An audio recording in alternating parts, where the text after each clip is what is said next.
अच्छा ये बतावा, इतना लोगन का भैंस ये आई भैंसिया खोल करके कहाँ बनी है बताओ। और ये टोटी वाली बात कितना शर्मनाक है। ये जितना पानी लगल हो में टोटी में पानी आवत आ कौन में पानी आवत है।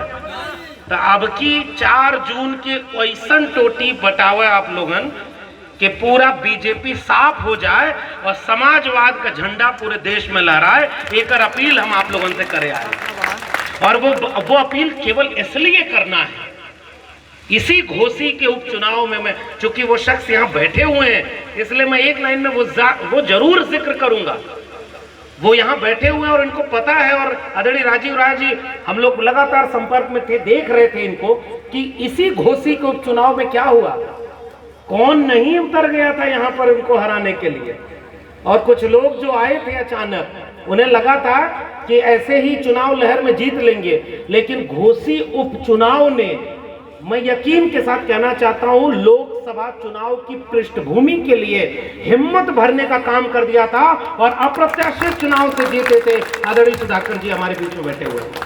अब हम जिनके लिए प्रचार करने आए हैं, आप प्रचार क्या अपील करना है, और हम जैसे पढ़े लिखे लोग आपके बीच में क्यों अपील करने आए हैं। हम तो दिल्ली विश्वविद्यालय में प्रोफेसर थे, 14 साल मैंने पढ़ाया है, हमने वहां करीब से देखा है ये मोदी सरकार शिक्षा विरोधी है। ये शिक्षा को प्राइवेट हाथों में धीरे धीरे बेच रही है ताकि गरीब, कमजोर, किसान, मजदूर के बेटे बेटियों को अच्छी तालीम न मिले। कलम गिरवी रख दिया है और लोगों के हाथ में तलवार पकड़ना चाहते हैं। हम लोग कलम बचाने के लिए समाजवादी परचम के नीचे आए, और जिस शख्स के लिए यहाँ आपसे वोट की अपील करने आए हैं, हमने बाकायदे पता लगाया और ये बात हम तक पहुंची, गरीब बच्चों को निःशुल्क शिक्षा दिलाने का काम आदरणीय राजीव राय जी करते हैं, इसलिए हम इनके मंच पर खड़े होकर के आपसे। दुनिया में कोरोना आया, आप सब जानते हैं, मैं आपके सामने क्या ही इनकी बात कहूं, लेकिन कोरोना आया तो जब जिले इलाही ताली बजवा रहे थे, थाली बजवा रहे थे। अब सोचिए ना, नाली के गैस से चाय बनती है क्या? नौजवान जितने बैठे बताओ भाई, नाली के गैस से चाय बनेगी? प्रधानमंत्री जी नाली के गैस से चाय बनाते थे, बताइए संभव है?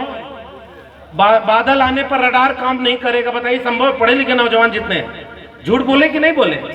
तो जब प्रधानमंत्री इतना झूठ बोल रहे हैं, आजकल बोल रहे हैं कि मैं पैदा नहीं हुआ हूं, मैं अवतार लिया हूं, सुना कि नहीं सुना?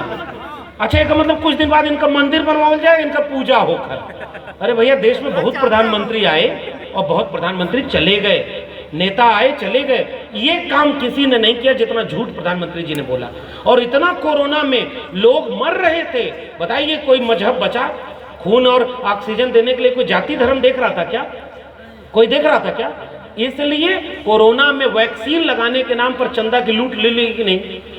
504 करोड़ रुपया इलेक्टोरल बॉन्ड से मोदी सरकार ने उसकी वैक्सीन वाले से पैसा लिया जो वैक्सीन लगाने के बाद अब हार्ट अटैक और ब्लड क्लॉटिंग की समस्या आ रही है। बताओ, जान जोखिम में चली गई कि नहीं? तो नौजवानों, एक वाक्य गांव गांव पहुंचाना, एक गलत वैक्सीन से जान जोखिम में है और एक गलत वोट से संविधान जोखिम में है, इसलिए हम आपके बीच में आए।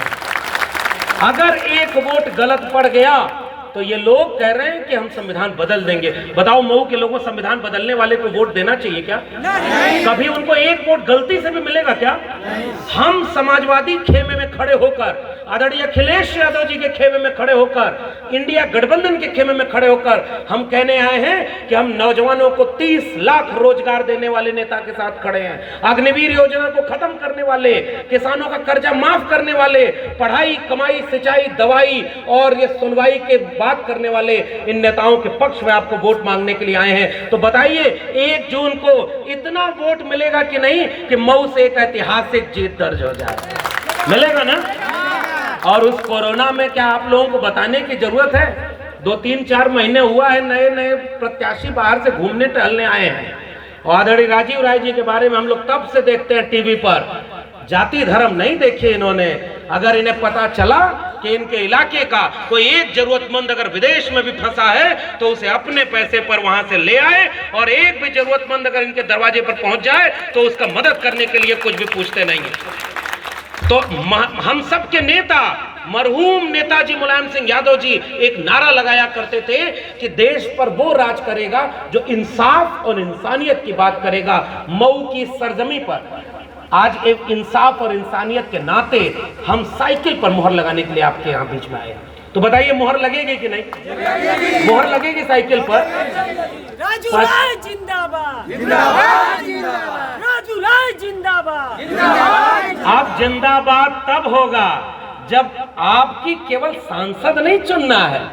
4 जून को जब मऊ का रिजल्ट टीवी पर दिखाया जाए तो 12 बजते बजते तय हो जाए कि केवल राजीव राय जी ही मऊ से नहीं जीत रहे, अब दिल्ली की कुर्सी पर कौन बैठेगा इसको तय करने के लिए अखिलेश यादव जी भी जीत रहे हैं। तो बताइए अखिलेश यादव जी को देख करके भी वोट देंगे कि नहीं? और याद रखिएगा ये केवल सांसद चुनने का वक्त नहीं है।